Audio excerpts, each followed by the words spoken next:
Continuamos hasta las 22 en vivo, Zona Crítica por la pantalla de Veo y también por el canal de YouTube de Zona Crítica. Héctor, bueno, vamos a seguir hablando de lo que tiene que ver con esta pandemia, lo que tiene que ver con los casos que siguen creciendo en cantidad en toda la provincia, pero bueno, hay lugares específicos como Rosario y también como lo que es el Gran Santa Fe, donde se nota más la diferencia día tras día.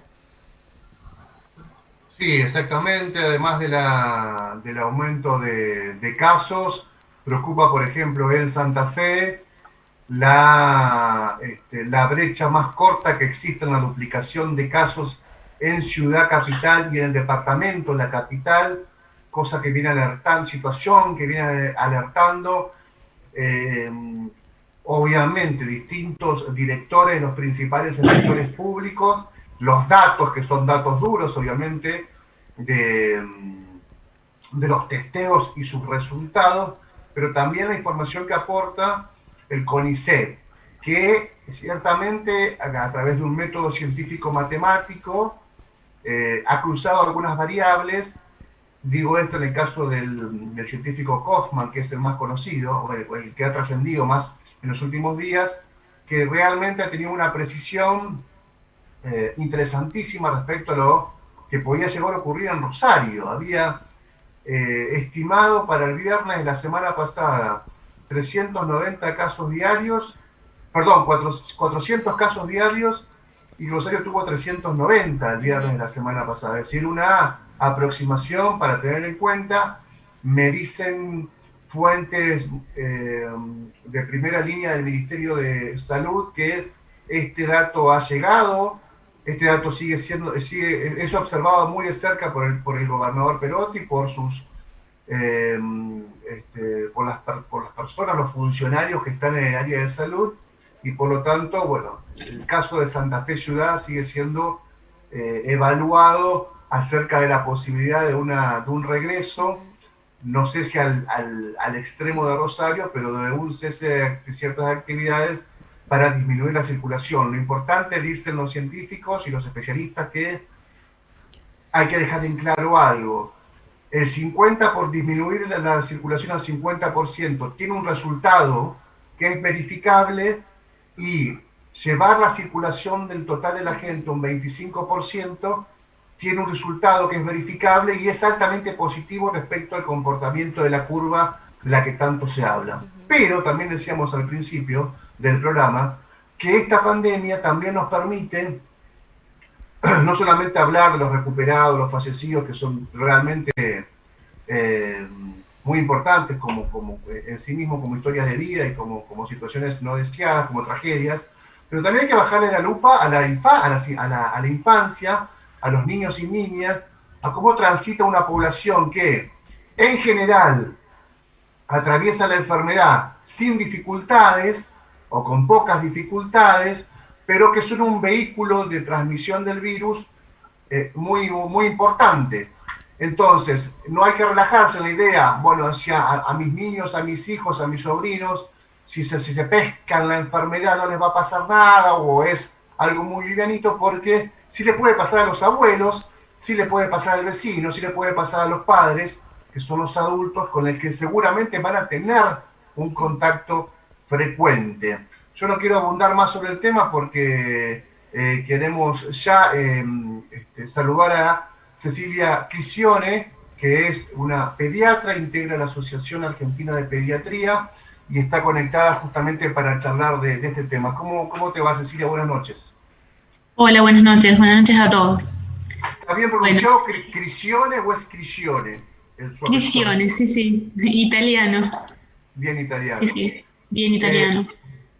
Cecilia, ¿cómo estás observando en general, digamos, desde tu mirada especialista, la, la gestión de la pandemia, del aislamiento, pero haciendo eco y foco en la niñez? Bueno, bueno, mucho se ha dicho ya de esta pandemia que nos está atravesando, que nos ha puesto pata para arriba en todos los aspectos de nuestra vida y de nuestro desarrollo, de nuestras actividades. Obviamente que los niños, si bien en este grupo no es el considerado más afectado, pero sí sabemos que es un transmisor de la enfermedad. Si bien puede enfermarse y puede presentar las manifestaciones de la enfermedad, estamos apuntando a que son transmisores.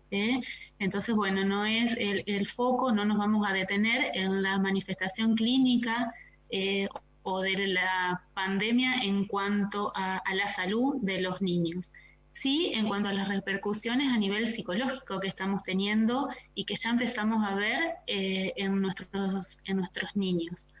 Si bien no hay todavía evidencias científicas donde nosotros podamos establecer cómo va a repercutir el aislamiento, el confinamiento en los niños, ya empezamos a ver los primeros síntomas, las primeras manifestaciones.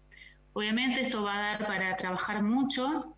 De hecho, la Sociedad de Pediatría ya está trabajando y está por medios de encuestas y por medios de trabajos en cómo va a repercutir este aislamiento en la infancia. Es un tema que se va a trabajar todo el año, hay un montón de encuestas, hay un montón de trabajos de investigación que ya están en marcha, los resultados van a estar obviamente más adelante, y también tenemos que saber que esto no va a terminar cuando termine el aislamiento, cuando volvamos a la pseudo normalidad. Esto recién empieza y va a dar mucho que hablar. Nosotros ya estamos más o menos manejando números de que 1 de cada 4 niños comienzan con trastornos psicológicos. De la comunidad en general, esos números aumentan cuando los papás son trabajadores esenciales. Así que fíjense lo importante de la repercusión si estamos hablando de 1 de cada 4. Entonces nosotros como adultos tenemos que estar atentos a los síntomas. Bueno, toda esta pandemia nos ha puesto, por supuesto, pata para arriba.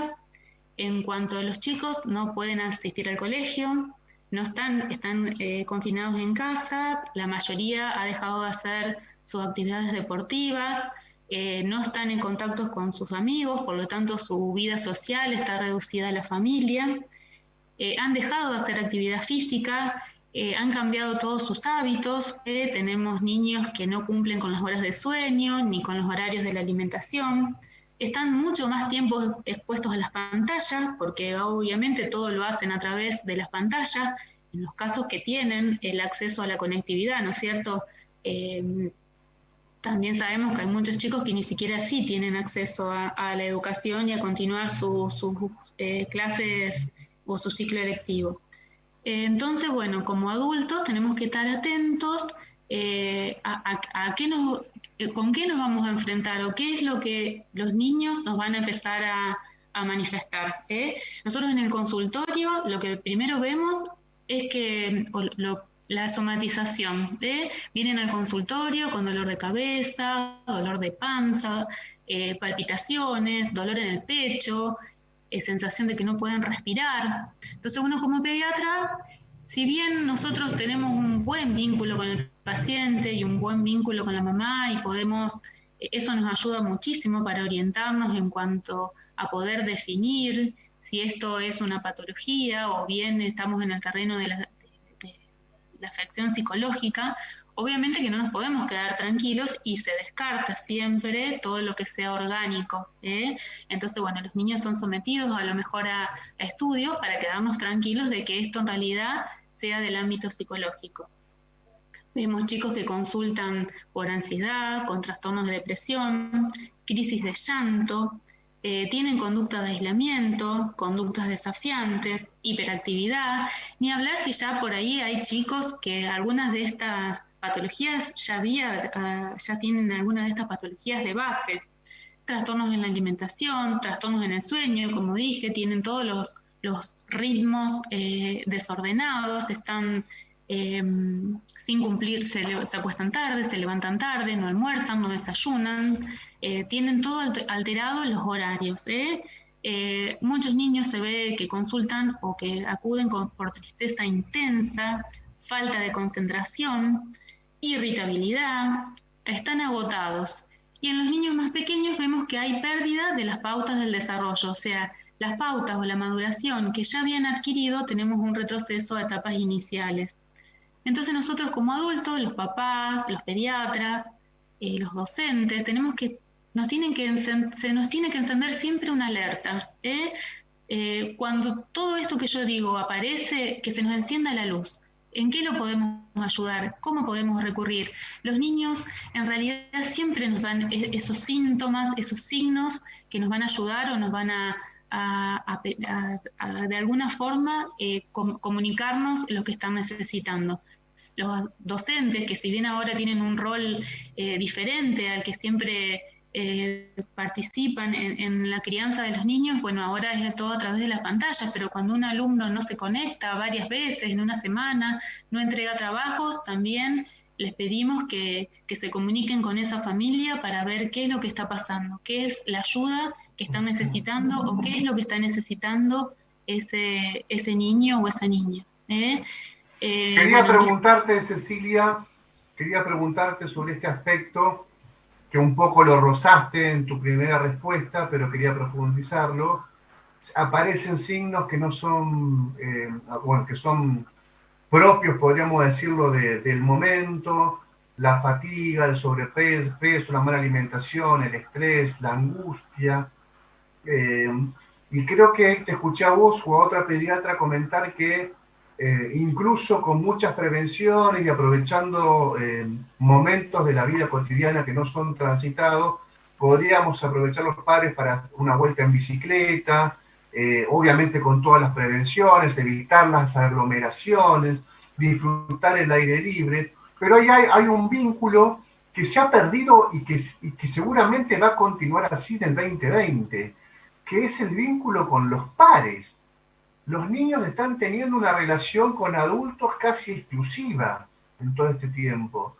Y todo este periodo de descubrir desde el lenguaje, el modo de relacionarse, el vínculo con el diferente, que se daban en los jardines, en la escuela primaria, la verdad que lo vamos a transitar el 2020 sin que esto haya sucedido.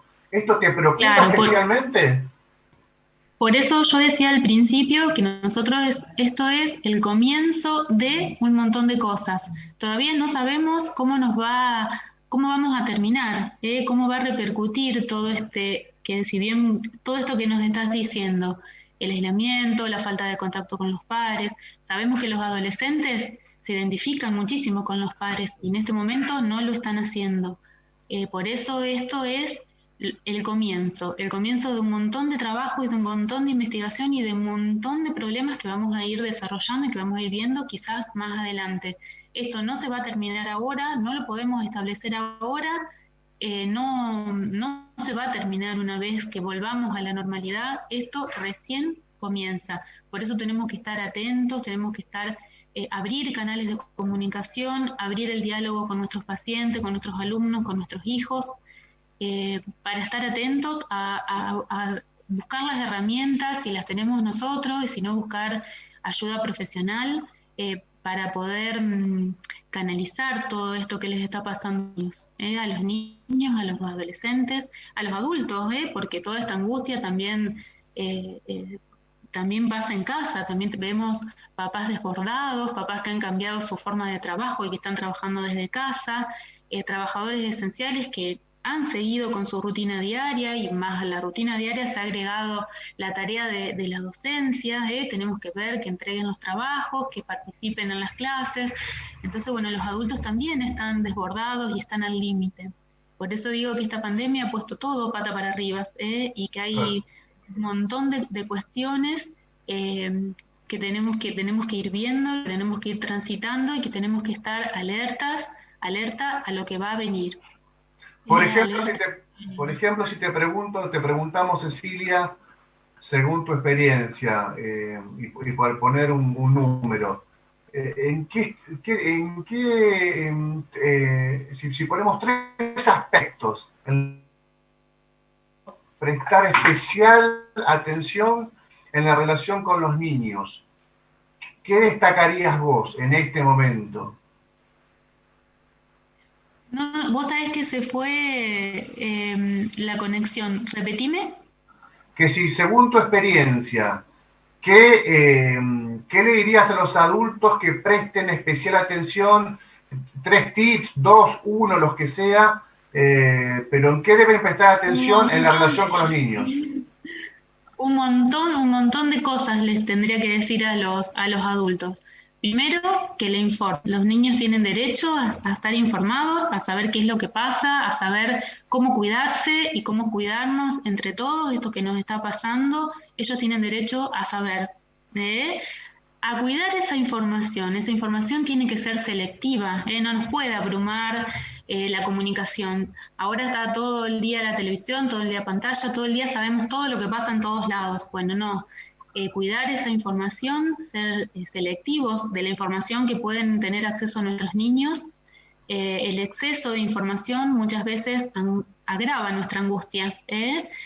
Bueno, gestionar así los tiempos con los dispositivos, o sea, estar en contacto. También ahora nuestros hijos están todo el tiempo con las pantallas. Bueno, saber qué es lo que están haciendo con las redes, revisar las redes sociales, con quién están comunicados, con quién están conectados.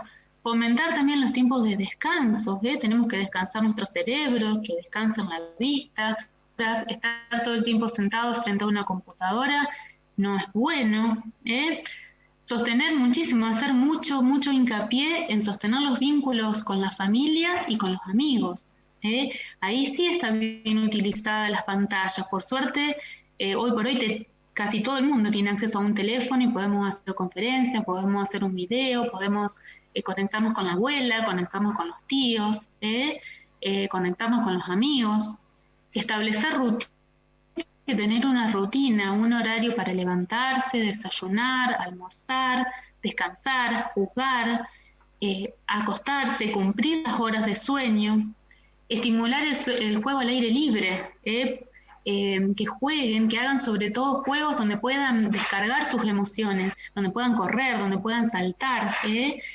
Si vivimos en un departamento y no hay espacio, bueno, buscar los horarios en la plaza donde a lo mejor no hay tanta gente, evitar, por supuesto, donde los horarios picos, pero siempre hay un momentito en la vereda, en la plaza, en el mediodía, que no hay gente para salir a andar en bici, salir un rato con la pelota. La actividad física y el juego al aire libre es reconfortante. No sobreexigirlo demasiado con las tareas. Sí, tienen que cumplir, tienen que hacer las tareas, pero no es el momento de sobreexigir que cumplan con todas las cuestiones académicas.